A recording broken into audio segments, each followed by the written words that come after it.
Welcome, everyone, to the inaugural Coffee, Cocktails, and Capitalism podcast.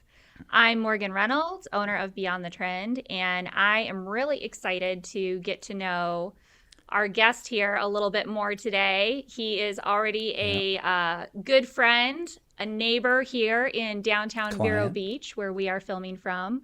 Also a client, but that's not why. That's not why I love you. You don't have to be a client to come and enjoy an afternoon here. But we're very excited to have conversations with people that are in business in America and kind of talk about how it's all going, basically, and how can other people chase after their version of the American dream. For those of us who are chasing it, what trials and tribulations can we share that can maybe encourage or uplift somebody else? And as we kind of have these conversations, maybe we'll see some things that are not working great start to improve a little bit. Absolutely. Call some attention to some things maybe that could be improved. So without further ado, I would like to introduce Jeff Palleschi, 21st Amendment Distillery thank you. owner. Thank you so much for being here. Thank you. Thanks for having me. So great setup. I want to start with introducing you a little bit to the audience for those who don't know you. I'm hoping a lot of our fellow Vero Beachans and Indian River Countyans will be watching this. So, hi neighbors. But for those who don't know you, where are you from? How did you end up in Vero? So I am from a small town in Massachusetts called Swampscott. I know it sounds a little bit funny, but that's awesome. It's Swampscott, Massachusetts. Okay. Was born and raised there. Went to school, went to college in Vermont, and shortly after college went into the United States Marine Corps. Ended up just from being in the Marine Corps and spending some time in the South, kind of fell in love with the nice weather. So, grew up different than Massachusetts. Oh, a little bit different from skating on the ice ponds and everything. And so really knew at an early age I want to end up in Florida. My mom ended up moving to Naples, Florida, full time, and the rest of the family was up in that Swampscott area. So we had an opportunity when I was working for a company in my prior life to relocate to Tampa. Okay. And wanted to be closer to my mom, and she was ill at the time, so it worked out to where I could come down and spend some time with her, and what brought me to Vero was actually my wife. We met in Tampa, and she was living in Vero Beach in healthcare at the time, and I could live anywhere in Florida, so ended up moving to Vero, and this was probably about 13, 14 years ago. So wow, yeah, I love Excellent. it. Yeah, I think that kind of happens a lot, that people's parents kind of discover the area first, or they're a reason for people to kind of move to Florida. And then when people, especially, I mean, it's interesting that you had a job pre-pandemic where you could kind of work from anywhere, but especially post-pandemic, there's a lot more of that. Yep. People moving down here because their parents were here and stuff like that. So yeah. So I love it though. Vero, honestly, the first year in Vero was a little bit tough because I was traveling at the time. So a lot of my time spent in Vero was only on the weekends. So I'd be gone. So I didn't meet a lot of people at first, but eventually, you get to know the community, and honestly, that's why we have anchored the distillery here, and it's just a great place to live. I'm so excited to talk about your distillery. Yeah, me too. All right. So before we do that, are you comfortable with the microphone? Yes. I mean, you can move it around a little more. No, I'm if you good. Need to. Okay. I'm good. Yeah. All right. Let's have another little have a sip. Cheers. Too. Yes. Cheers. Cheers. Happy Friday. Cheers to the weekend. Yes. That's good. Anybody watching this who didn't see the part where we made these drinks should go back and watch the part where we made the drinks. Yes, it's pretty interesting. So yes, I'm a I was trying to push Jeff out of his My God. out of his comfort zone. I don't think I succeeded, but that's okay. we'll do this again. And we'll just keep inching towards the line there. You know, it's funny. I was a picky eater as a kid, and my palate has expanded, and obviously I love all delicious foods and from different cultures and stuff like that. But whiskey is for me, and like I said on the last segment, I say drink it however you want. Drink it with Coke, drink it with Hawaiian Punch, however you want to drink it, however you like it, drink it. I really do believe that. But just personally, I'm very simple when it comes to that. You're not a snob, but no, you are a snob. I get personally, but I love and we eat simple now. You know, I like simple ingredients. You know, good ingredients. And you know, maybe next time I'm invited on the show, I will try it. I'll try the kit. Okay, all right. Well, we will look forward to that. So you mentioned ingredients. Mm-hmm. Talk a little bit about what goes into making a whiskey. So, and that's a good segue into my simplicity comment, is because whiskey. So 21st Amendment Distillery, we're gonna make all the spirits. You know, we'll make whiskey, we'll make gin, vodka, rum. Whiskey your favorite though? Whiskey is and that's why. Yeah, that's where we start. It's funny. A lot of folks have said, you know, you're the whiskey distillery in town, and you know, we're not just the whiskey distillery, but I think it shows because it's one of my favorite things to make and to drink. Yeah. Anyway, so whiskey, I've always loved whiskey just because it's so simple. Mm-hmm. You know, most of the time it's, you know, 5 or so ingredients. You know, you're looking at some grain and water. Mm-hmm. So corn, malted barley, rye. Where did whiskey originally come from? Wheat. So that's a good question, and there's a lot of debate around that. Oh, really? It's not a simple. But let's say that. Okay. Let me say this though. So let's focus on bourbon a little bit. Bourbon is all bourbon is whiskey. All whiskey is not bourbon. I feel like another couple steps in, and that will not make sense. Say it 10 times. No, I went to school in Kentucky.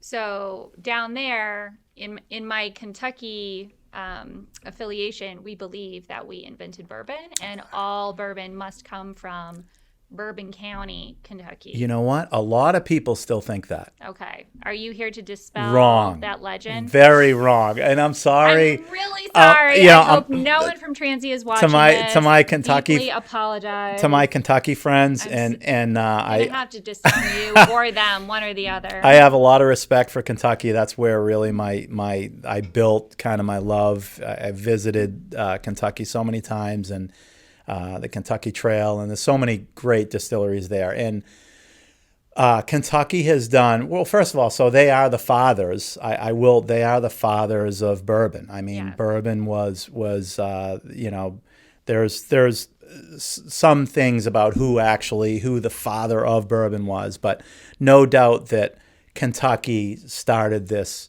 unbelievable beverage. Do you know why it's called bourbon? And that's another thing. Too many questions. Some people say Bourbon County. That's probably the most popular way. I think the debate really circles around who actually created bourbon, and there's Elijah Cray. There's a bunch of different characters in there, but just to me, there's all those stories are great. To me, it's I focus on the fact that.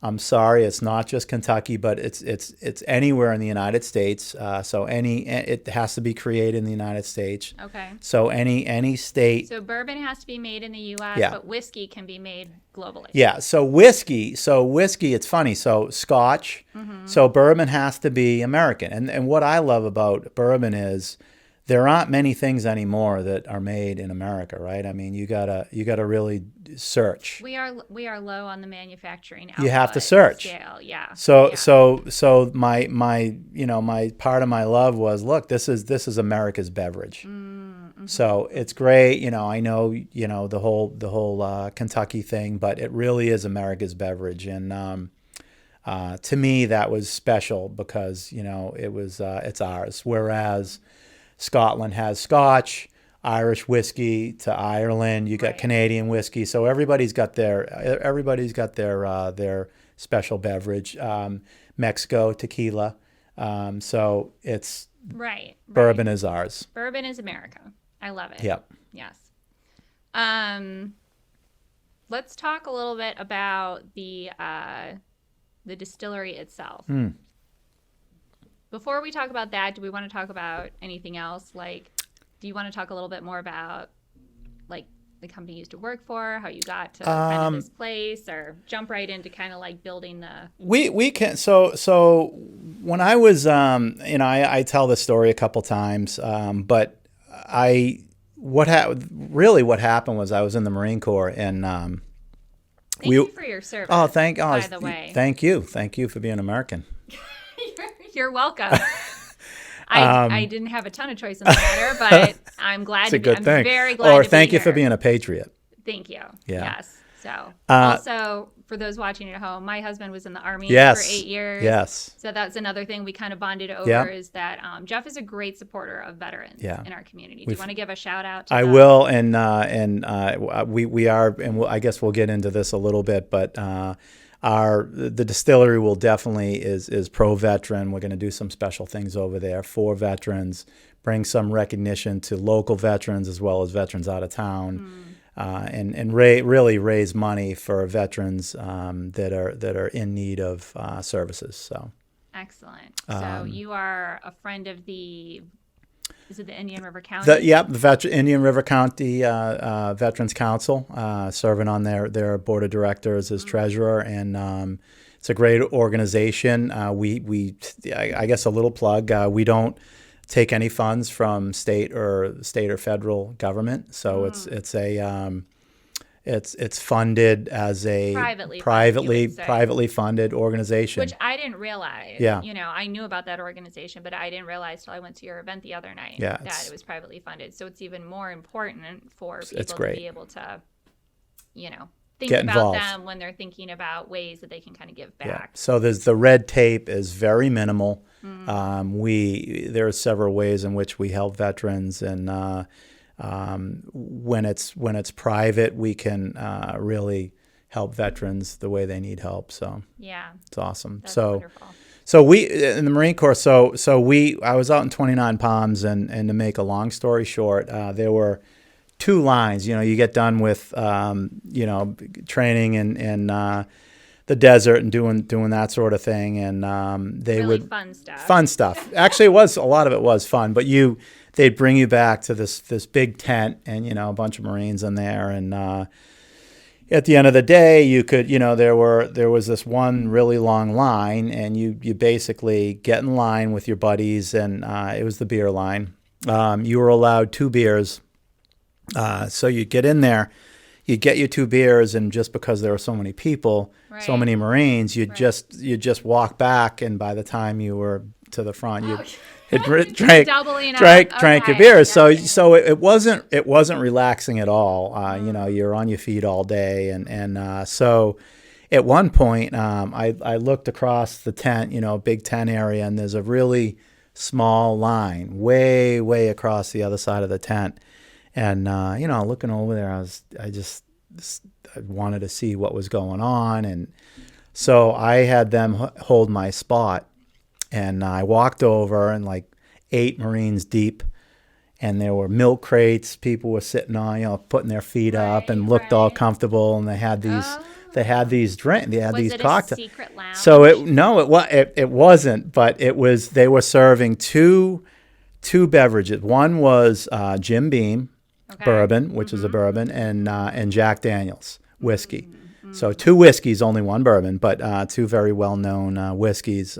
So I went in line, selected Jim Beam. That was probably one of my first bourbons. My dad was more of a beer and wine drinker, so got a Jim Beam, and drank it, and called all my friends over, called them over, and from that point on, in the Marine Corps anyway, I still enjoy a beer and wine. Don't get me wrong, but from that point on, I thought it was delicious. I really enjoyed it. Like I said, I didn't grow up with that. Yeah. And then kind of hooked. This was going to be kind of your drink. And then just got out, did a lot of my own research. What is this stuff? What is this juice? And started taking trips to the Bourbon Trail and getting to know Kentucky, and just really educating myself on it, and just fell in love with the whole aspect of it. That's very cool. Mm-hmm. It's so interesting. So how old were you when you were? So I was in the Marine. I did the Marine Corps a little opposite. I had a college degree. After I graduated, I actually enlisted in the Marine Corps. So typically, when you're in college, you receive a commission and you go in as an officer. Well, I sort of switched. I was in ROTC, switched, and actually graduated from, it was a military college, graduated without a commission, but still wanted to serve my country. Mm-hmm. So I actually ended up enlisting into the Marine Corps. That's with a college degree. So I was a little bit older than your typical enlisted Marine. I think I was 21 when I went in, and then spent 4 years and got out, and it was a good 4 years. A little more impressive, I feel like, to do it when you're older. Yeah. Because it's so physically demanding. Oh God, yeah. And I feel like every year that you add, and then like you have to go through all that training. Yeah. It's like, even if it's just a couple of years, those 18-year-olds, like they don't feel it the next day the way like 100%. A couple years down the road everybody else does. Totally agree. I couldn't. I mean, I'm 52 now. I couldn't imagine going through that now. I couldn't even imagine. I mean, makes me want to drink more bourbon thinking about it. Yeah. Oh man. Well, that's pretty cool. So what I was going to say is I feel like when you're younger, I've been having this conversation with people a lot lately. People forget how formative those kind of, early to mid 20s are in your life. Like who you hang out with, the experiences you have, the music you listen to, right? It's like that becomes a part of who you are for the rest of your life. Unbelievable. I can't say enough about. So I was proud about having a degree and, getting an education. Honestly, if I had it my way, I would have gone right into the military, right into the Marine Corps, but had parents that wanted me to. You people had a few things. Yeah. And you know what? I'm glad I did. Norwich was it's, a great educational experience, but. Well, I don't want to derail your story, but let's come back to that. So keep going. But you're right about the being in your 20s and those formidable years, and I probably learned more in a year in the Marine Corps than I did in 4 years in college. It had a great impact on my life. Yeah, that's wonderful. Yeah, so. There is a big debate, kind of skipping ahead a little bit here, about college versus no college. In our country, in each different kind of generation. It's interesting. Okay, so I'm on the, I guess I'm the president of the committee of the Young Professionals of Indian River Network through the Indian River Chamber of Commerce. Right? YPN, yeah. Yes, YPN is the easy way to say it. So anyways, so we had an event last week at American Icon.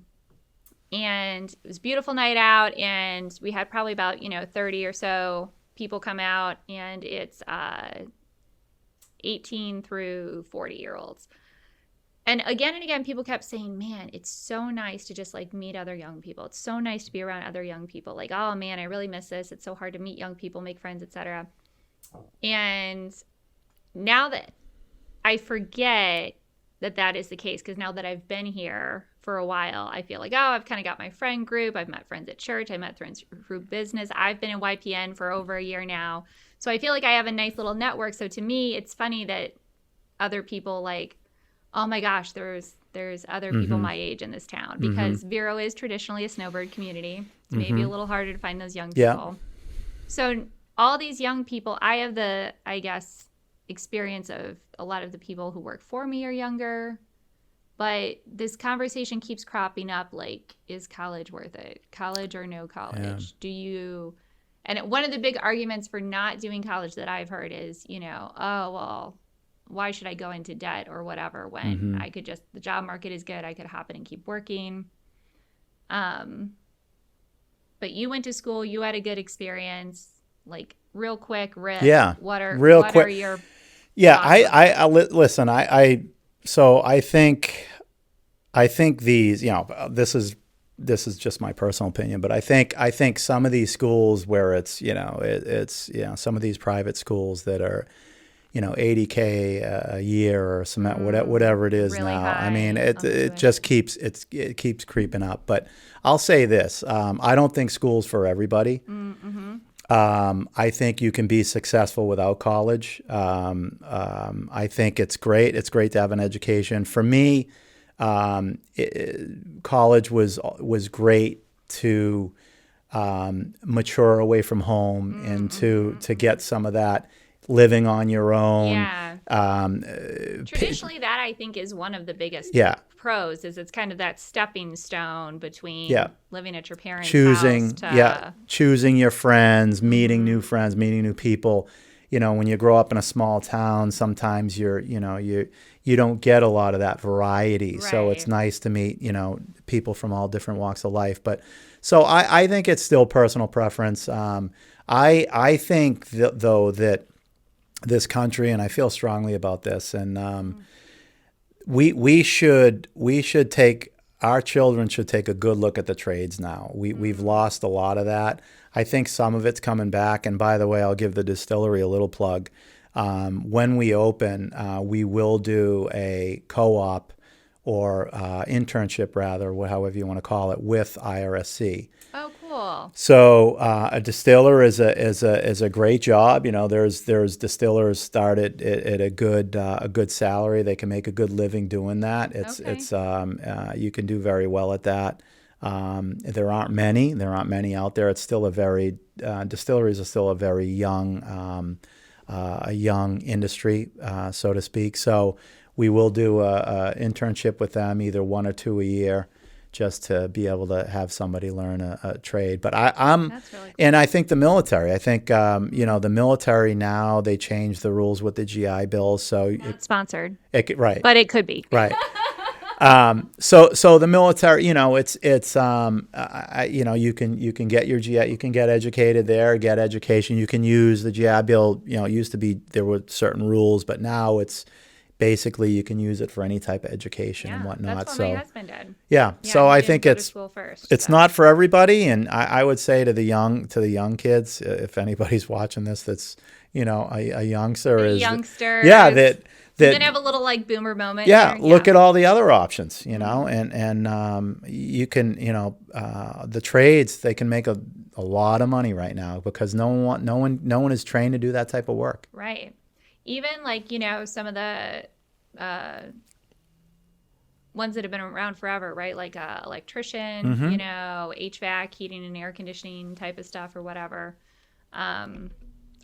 We had a good family friend who started his own heating and air conditioning business, and not only did he do incredibly well for himself, like, again, we moved from Chicago to kind of a smaller town in the suburbs, and so, you know, you always knew who in the town was kind of doing well, right? Yeah. So, you know, they did well for themselves, and then he passed it down to his son. His son is still running it, which is so cool, you know. So great. Like, that is an opportunity. Yeah, it's Americana too, passing that down, and nice family business.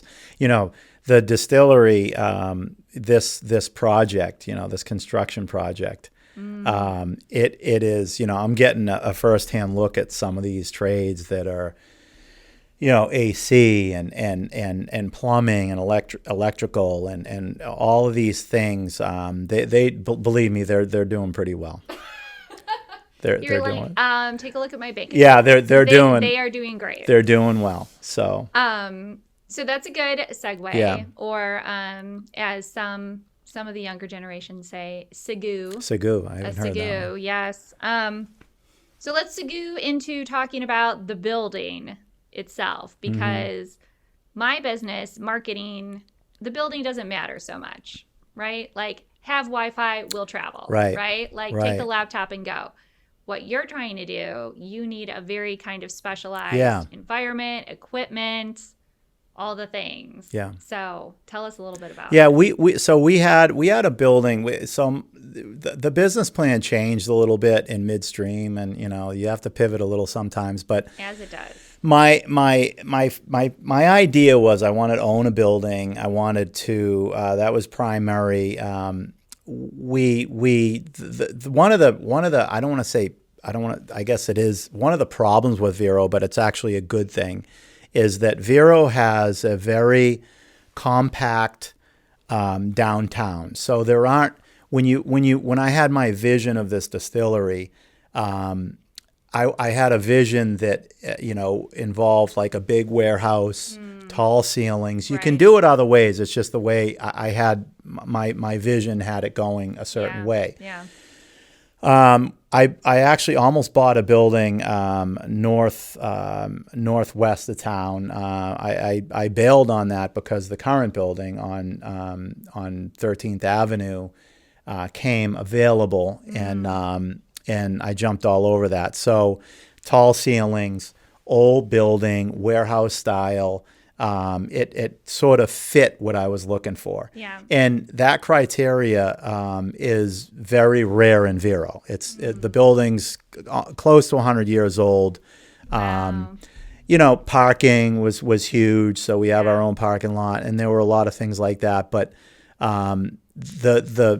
the problem with that is, because it's an old building, we had to do a lot to the building to bring it up to local, state, and federal codes, and that some of that was anticipated, and some of it was something that a little extra. Yeah. So just again, because my hope with this podcast is that people who are running businesses, starting businesses, have an entrepreneurial mindset in whatever industry they're in, even if you're working, for other people, you're taking a lot of, risks or leadership roles. Even just like the placement of your business, if you're trying to bring people into a brick and mortar, is something that has to be thought about in your business plan. Yes, 100%. So your criteria, again, was, you wanted a certain look and feel, but then also it has to fit all of the equipment, right? Being in that downtown walking distance area. So walkability, kind of where you are in relation to other businesses type of thing. Yeah. So, yeah. And Vero Beach is cool for those who haven't been there. It's got kind of a couple of little sections. There's like the beachside downtown situation, and then there's like the historic downtown situation. So your building is in historic downtown. Yes. We are arguably almost a part of that here in this building. So fairly close. Yeah. If you were feeling sprightly, you could walk to us. Yeah, I'd agree with that. You guys are right there. Yeah, almost a part of that footprint, as people like to call it. So, so easy for people to kind of walk to as they're, walking around the rest of that downtown area. And like you said, parking for your business is something not everybody thinks about. But if you're looking for properties, ask that question first before you fall in love with something. Yeah. Because that can be a big factor. Absolutely, yeah. Yeah, it's coming from when I was in the city, of course. So I used to be part of a sales company, and whenever they went to open a new office, it was like, this was also back before Google Maps was a thing. Now I'm really dating myself. Yeah, old school. Yeah, that's where you had to print the map out. But like the receptionist's like number one job was to be able to tell people how to find the office. So how easy was it to find, in relation to everything else? And then, yes, was there enough parking for everybody? Because people get frustrated, right? Yeah. And Vero, Vero's changing. I'm telling you, Morgan, it's changing as we sit here. And I like it. And when I decided to, really invest in the community and throw the anchor down with the distillery, we did these studies, and I really did some serious research. And you have to do that as a, you talk about somebody that wants to get into business. You have to do that work before. You have to, or you could run into problems. But so the demographics are changing. People are staying longer. People are getting younger. College kids are going to college and coming back. People are opening up small businesses.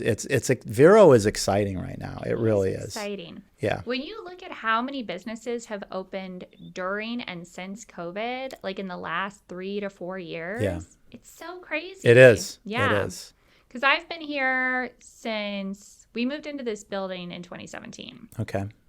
So however many years that is. 6? Close. Yeah. Almost 6 years. Yeah. And there was definitely a little less of that movement when we first got here, those first couple of years. Yeah. So, yeah. Now that's really exciting. More people to come and drink the whiskey and the bourbon. Yeah, and they will. I think so. We will have a full cocktail and bar in there, which is great. But part of our business plan also is to distribute. We've pretty much chose our distributor, and so we will distribute. Basically start in Vero and kind of go like that. So that's the goal there. So one of our primary goals is to distribute product, and we want to end up maybe going up the East Coast. So the bar. So in essence, we want to fill the bar. We want to have a lot of guests in there all the time. But if it is July or August when it's when we're not in season per se, although like we said, that's changing. That's changing really. It's not a big deal. Years, that's not even going to be. Yeah, but it won't be a big deal. So we're ready for that. Okay. So currently we have the 21 AD bourbon whiskey blend, right? That's what we're drinking right now. Which I know you're a purist, but. Is that pretty good in the cocktail? I'm really enjoying Good. it. Good. No, but that's the point. Right. I mean, you want to drink it. Yeah, we had a joke. I had a joke with an old buddy I used to work with who had a friend that mixed, really good bourbon with Coke, and I mean, that's not something I do because I want to taste that. But you know what? I'm not. It's how you want to drink it. It's your drink. Drink it how you want. Yes, I think that's one of the things that I'm maybe like a little bit of like an amateur mixologist, but it applies to every type of beverage. Like anything that you can drink. Like when I was a young child, young teen. Like frappuccinos were new at Starbucks. I sound so old right now. No, not really. Before Google Maps, when Starbucks was new. That's funny. So I was like, how can I make a frappuccino at home so I don't have to get mom to drive me to like you can't the Starbucks mimic it all the time, right? Yeah. But like, so I'd be like putting in ice cream and ice and playing with things, and I just really enjoy playing with different types of beverages. Yeah. I like coming up with different types of coffee drinks. Yeah, that's great. And so I think one of the things that to me is cool about alcohol, enjoying a cocktail with friends, is like the process of kind of finding something that you enjoy that's a little unique to you, and then that kind of becomes a part of your the way that you enjoy your night out or whatever, right? Like you've got your favorite Netflix show, you've got your favorite cocktail, and you're good to go type of thing.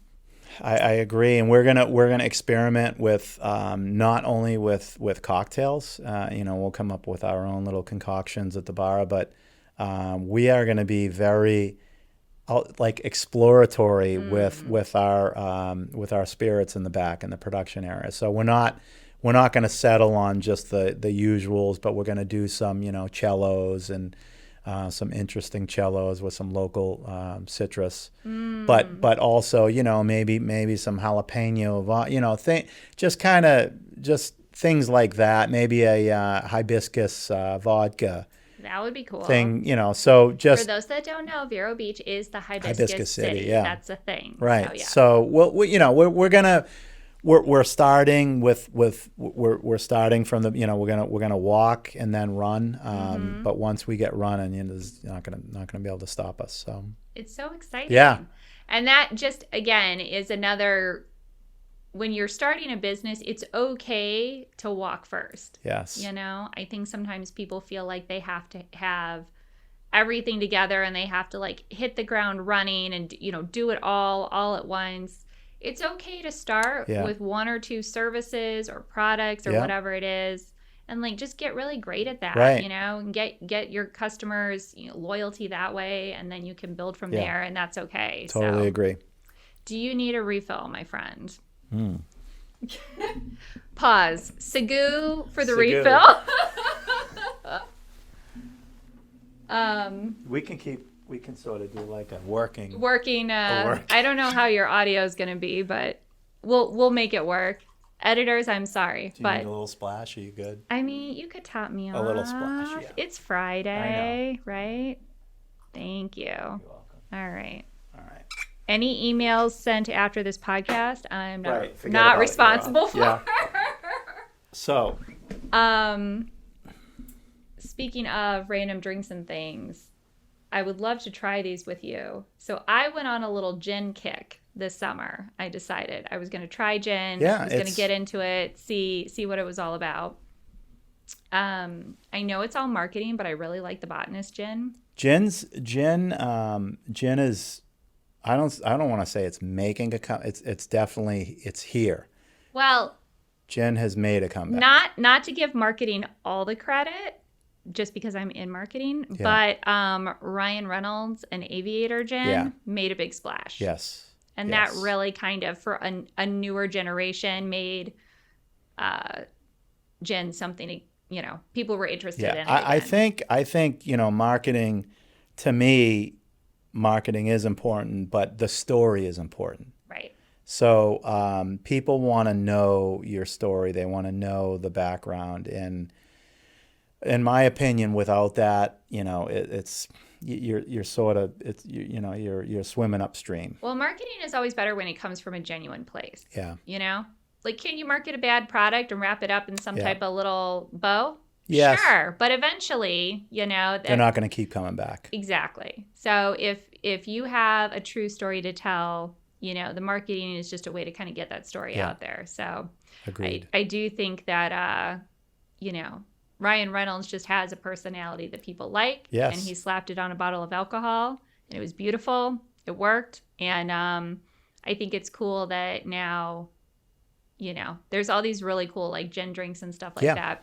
My friend and I went to Miami, and there's, oh gosh, I'm not going to remember the name. Maybe we can put it on the screen. But there's a very cool Asian fusion restaurant there, and they just opened a sister restaurant in Winter Park. So, I mean, maybe we could get them to come bring it to Vero or something. Yeah. But you can see like the chefs cooking and everything, and it's kind of like tasting, Love that. Dishes and things like that. So all the food is like the very small little nuggets of food. Yeah. The drinks are not small. Right. The drinks are Huge. like fishbowl size. So, and we ordered something, I don't remember what it was, and we both tasted ours, and we were like, And then we saw the lady next to us, how sometimes you just spy on the people at the next table. And she had this like goldfish bowl of a drink with a really thin, like the center of a cucumber thin wrapped around it on the inside, and like a little sprig of something. I am such a sucker for an herb in a cocktail. Like you throw any random garden weed in there, right? Lavender, basil, thyme. I'm ordering that one, right? Every time. I'm such a sucker. So it had the sprig of something. It had like the cucumber wrap. And it was How was it? Oh my gosh, amazing. To this day, she and I are trying to recreate it. Wow, reverse engineer that. No, totally. But it was like a gin and tonic with like cucumber and maybe like thyme or lavender. I don't know what the other could have been was. A lot of different things. But like, for a hot night in Miami, like that cucumber is so refreshing.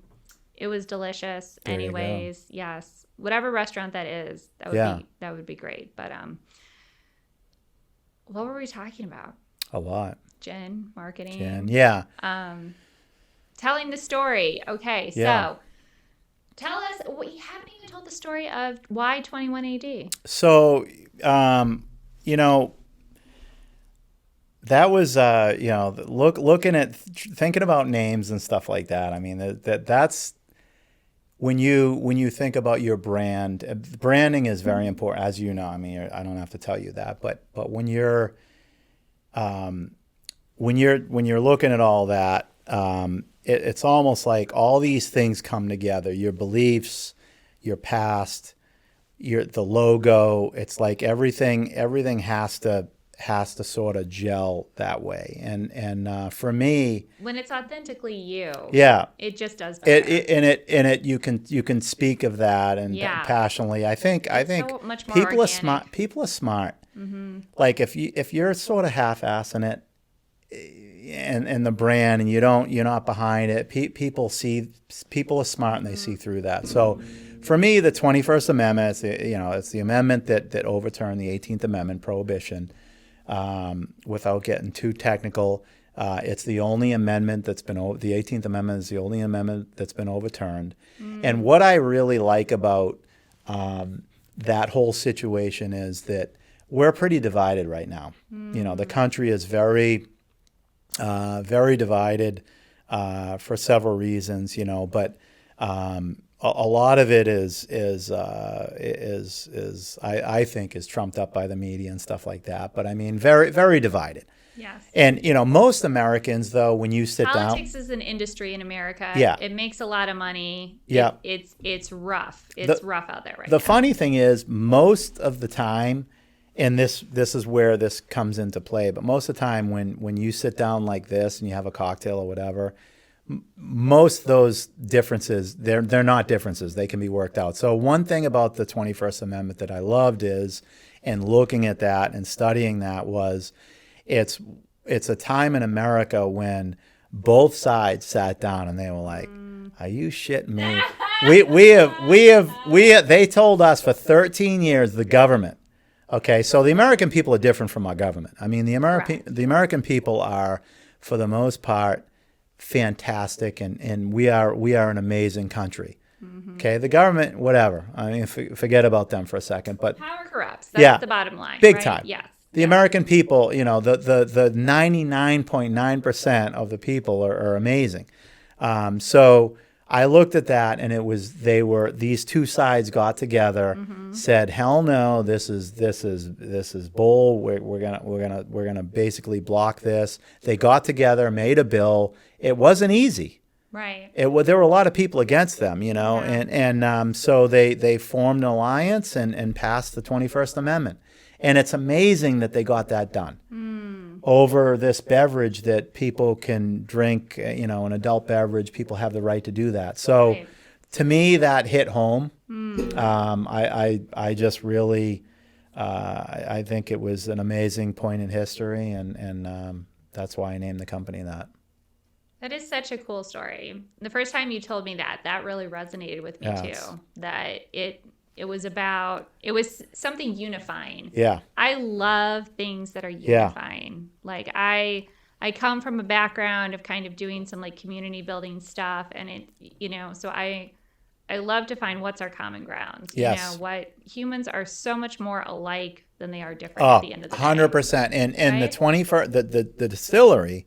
So our theme is it's kind of like a speakeasy theme. So I wanted to bring it. Loved it. I wanted to bring it back to that time when we unified, and come in, sit down, have a cocktail, work out the differences. Yeah. It's not that difficult. We all pretty much want the same thing. It is. There's a lot of things that at the end of the day, the end goal is the same. It is. I think some of us have different ways that we want to get there. Yeah. What is really cool about America is that you do have the freedom to get where you're going pretty much any way that you want. Yeah. Right? As long as you're not stepping on somebody else's life and, liberty, pursuit of happiness, you can get there a lot of different ways. Mm-hmm. I agree. I was recently speaking at the Vero Beach High School about Yeah. entrepreneurism, and I asked them, what is the best way to build a business? And it was really interesting to hear like all of their different ideas. And, these kids are so sharp. Like they, they could start a business tomorrow. Interesting. And they've read up on stuff. They watch things online. They know what they're talking about. But what I wanted them to understand is that there's every way to build a business. Yes. There's no wrong way to build a business. If it works for you, it's the right way. And just because somebody else had success doing it in a certain way doesn't mean that you have to do it exactly that way. And you're not a failure if you can't do it that way, right? Try. No, and I love. So I'll say one. I'll say one thing. It's not easy. It is not easy. And for me, you have to make a lot of sacrifices, and a lot of people don't understand those sacrifices, and you have to live it, breathe it, drink it, eat it. It has to be on your mind 24/7. If there's a commitment level there, and there's a lot of discipline that goes along with that. But if you see that passion and you have the commitment and discipline to do it, I think it's yours.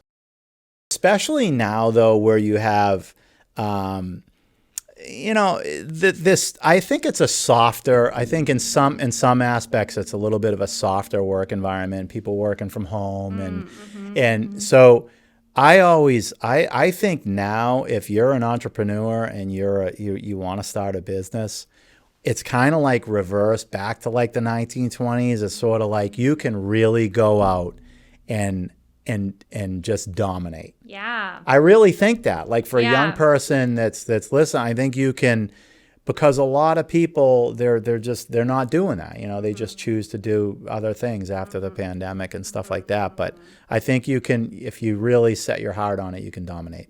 Yeah. I think that's such a great encouragement that, instead of thinking about how things are, tough right now, or, something, it's hard to get staffing for a lot of businesses and things like that. But you've mentioned before, it's like, this is the opportunity for somebody to really shine. Yes. And I look at a lot, everybody, it's funny, even like restaurant people, like, oh, good luck getting staff. We're going to be good. We're going to get, because I'm looking for the best people.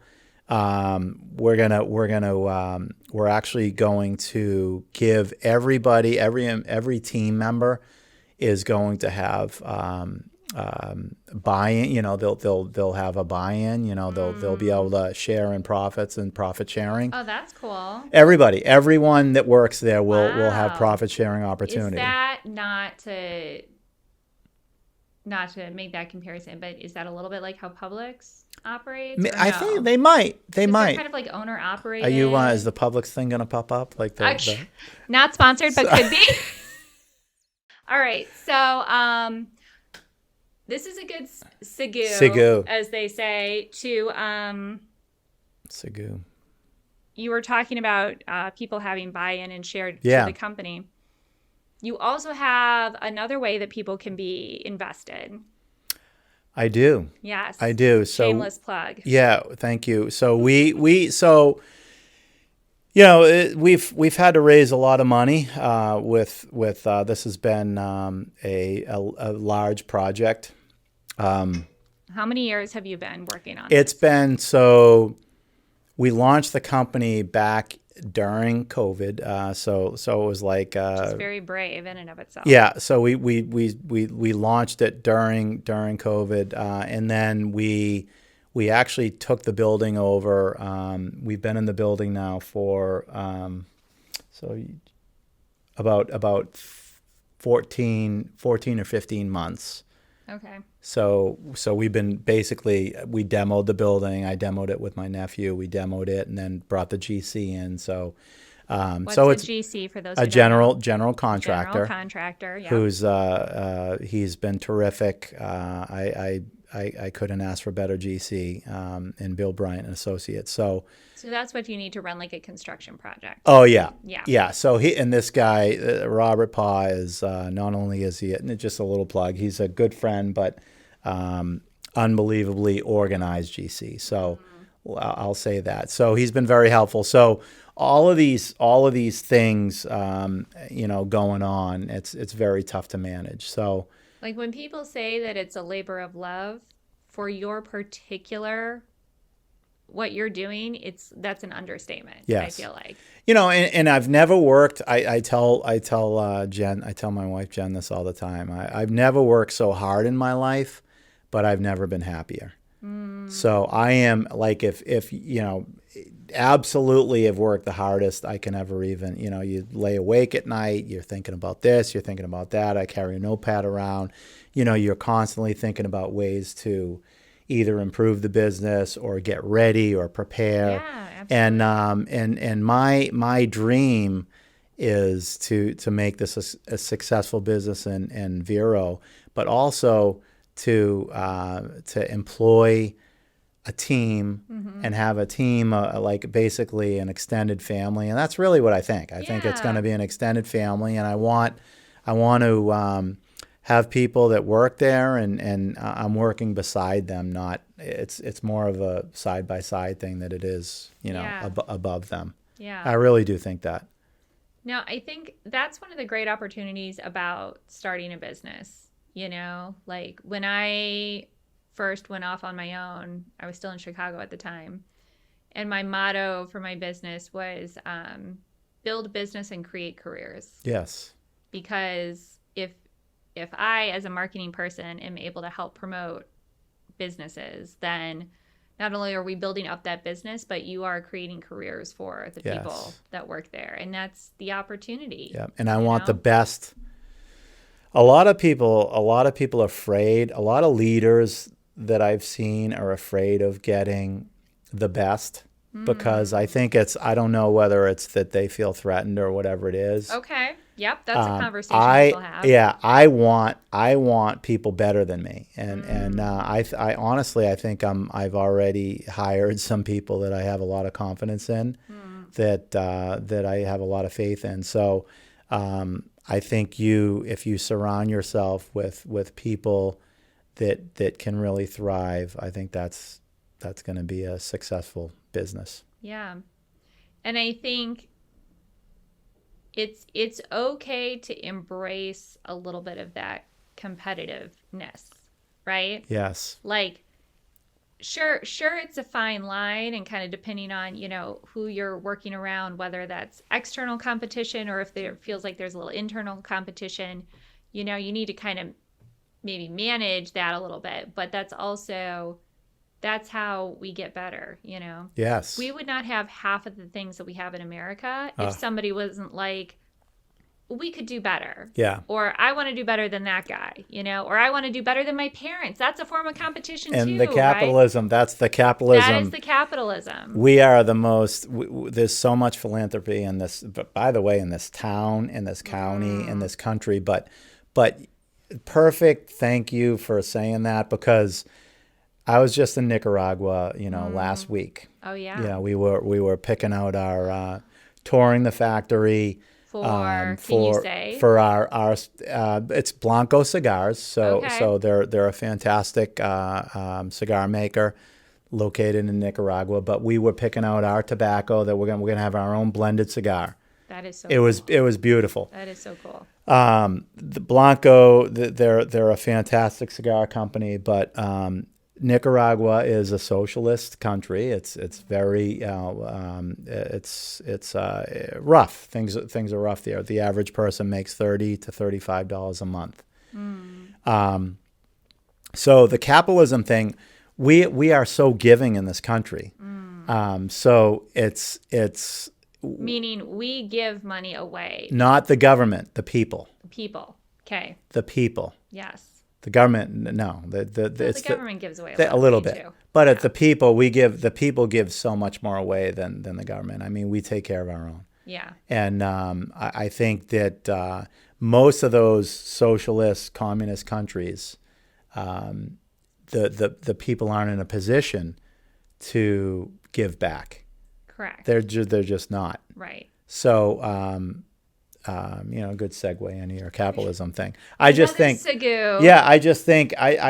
that we are a generous, very generous country where our communities are generous, and there are so many different organizations that help people in this country. It's unbelievable. Yeah. No, and that kind of goes back to, can we a little bit find our common ground? I think most people in America like giving back. Yes. They want to. It makes them feel good. That's a very part of our culture, right? It's, yes. Whether you're dropping some coins in the plate on Sunday, you're giving extra tip to your waiter, you're dropping off some dollars for a homeless person on the street type of thing. People in this country, I feel like, innately just want to give back to their neighbors and, people that they see that are in need and stuff like that. And you are in a position where you have complete autonomy, at least for now, about how you use your money and how you go about making your money. Yeah. I am not read up enough to have this conversation, so maybe it is for the next one. But in general, I am not a fan of government regulation. I want people to have the freedom to kind of figure things out themselves. I also, in general, as a philosophy, feel that people are meant to kind of live in more tribes, Yeah. So if your community wants to live in a certain way and the next community over doesn't, that's okay. Right. So I think we should not be trying to kind of manufacture okay, this is one way of living and thinking and being. And that's it. For 9 million people in the country type of thing. Yeah, agree. So if, this little community wants to live this way, this little community wants to live that way, I'm good with that. It'll be interesting to see what our little Vero community it is going to be interesting and turns into. I think we'll see. I think Vero is going to come out as a example of what American city. I really do. I think we're in a good spot. Okay. I do. It'll be interesting because Vero was such a, I want to say it was a well-kept secret, but it really wasn't. It was kind of the worst-kept secret of the coastline there. Because anytime I go back to Chicago, people have heard of it, right? Oh, we went there one summer. We have friends that have a house there. I'm like, how are all these people having friends with houses there? It's not that big a town. Someone said like the whole Kevin Bacon thing. Right. Vero, I think, is Kevin Bacon. It's You're three. Always only 3 degrees removed. Yes, 7 degrees everybody. removed, whatever it is. Vero's funny like that. The more you, I got this guy in Vero. So I think Vero. Listen, there's good and bad actors everywhere. Of course, yep. But I think Vero has good talent. I think we have a good base here in Vero. There are so many brilliant people here. Yeah. It somehow, whatever's in the water has attracted really intelligent, definitely smart, definitely hardworking people. Yeah. And a lot of these, kiddos take note. These old cats in town will work you under the table. I had the privilege of getting to know the ladies of Impact 100 of Indian River. And those women, not only are they incredibly smart, they come from some very interesting, very high-powered careers. And they also they are not afraid to work. They're working weekends, they're working evenings, whatever it takes to do all this philanthropy stuff, in addition to a lot of them still work regular jobs and things like that. So just very impressive. It was really inspiring. I agree. Shall we segue into something else? Sure. All right, before we wrap up, what's something we haven't hit on today? Gosh. So one thing, you wanted to talk about, being an entrepreneur and I think that it's, once you find your passion, there's a leap, there's a certain point where you have to kind of go all in. And,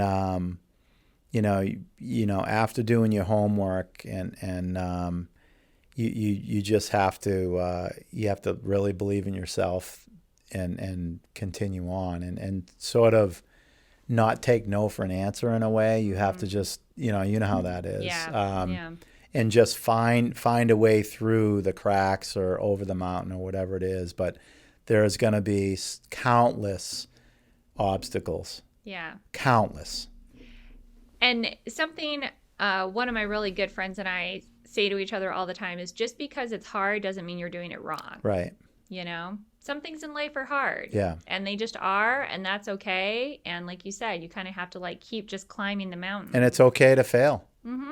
It's okay. I mean, certain times this isn't going to work. And my nephew and I have a little term that we learned from another distiller, years ago was, little bets. So we sometimes it's okay to make these little bets and to invest in these little things. And if it doesn't work out, move on to the next thing. Right. And find something that works and just keep sort of trying different things. And eventually you're going to find something that actually works. Yeah.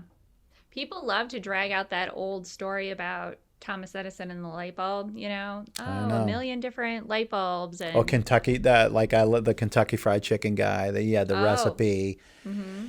Went to, I don't know, got the door slammed, I don't know how many times, 100 times or whatever it was, and finally someone, and look at now. It's I think it's the most successful. They're in the most countries ever. Kentucky Fried Chicken. It's crazy. Really, over McDonald's. They're up there. So interesting. Yeah, they're up there. That's the other thing. Just we can talk about this next time, but silent but successful businesses. They don't make as much noise as other businesses. And this is something that really, as I'm creeping up on the 40-ish, landmark there. Yeah.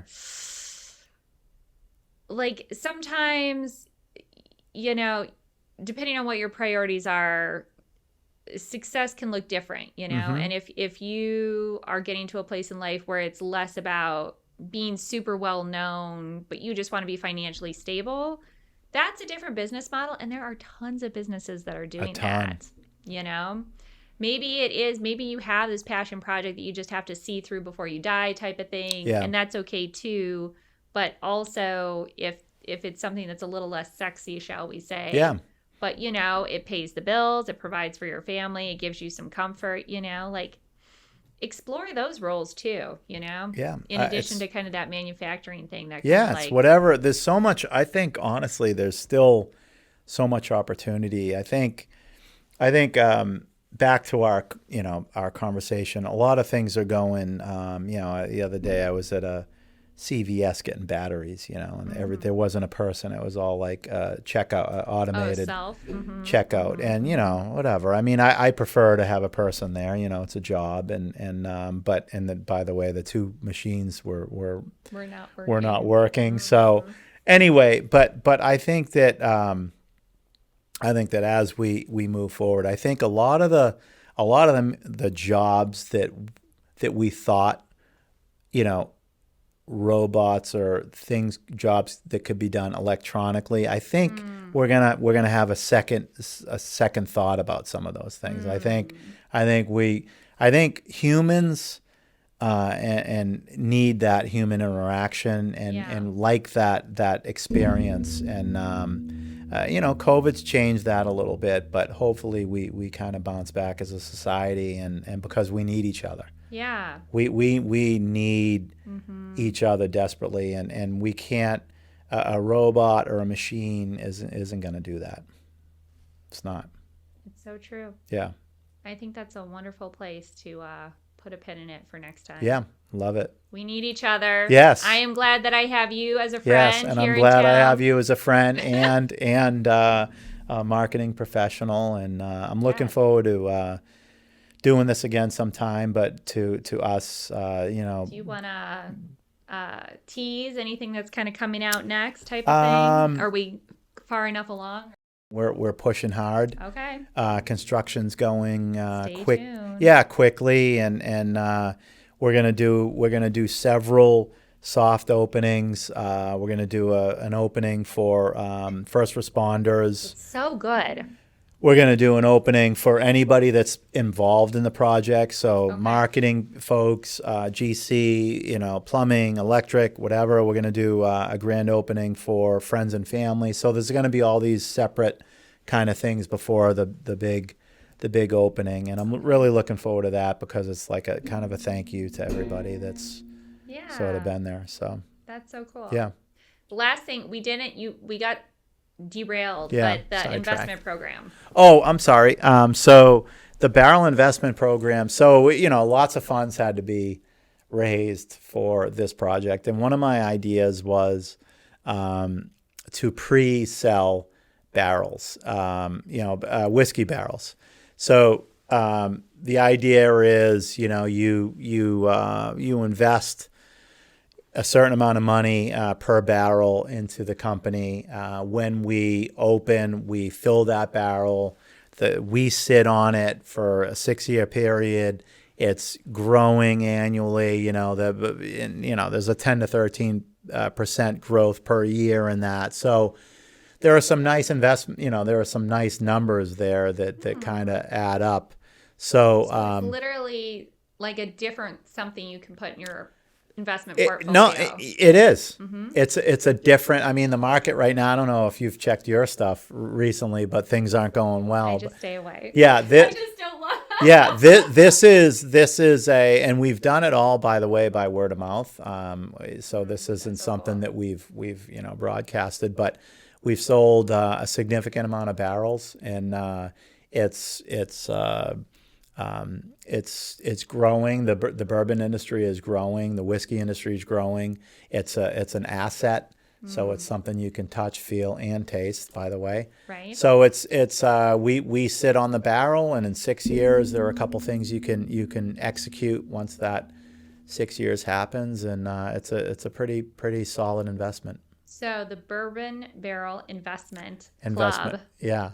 Available on your website. Yes, yeah. Plug your website. Yeah, it's 21st-distillery.com. Okay, also down here somewhere, yes. Click the link in all the descriptions and things like that. 21st-distillery.com. So until the alcohol is available, you can actually invest in a barrel or several barrels. Yep. And then that's an actual investment that you can cash out on several years down the road. One more time, Jeff Palleschi, 21st Amendment Distillery, coming soon, opening in Vero Beach, Florida. Yes. So go to the website. You can join the newsletter and get updates and things like that. And again, not just a place to have a great drink, but also a really active member of the community, Jeff. Thank you. You've done more work as an unopened business than some businesses ever do. That's nice. I appreciate it. No, but you really do. You work hard for the community, and we really appreciate that. Thank you. You're a good neighbor. Thank you very much. All right. Cheers, everybody. Cheers. Happy Friday. Cheers. And to capitalism. Yes. Cheers to capitalism. God bless America. Yes. God bless America.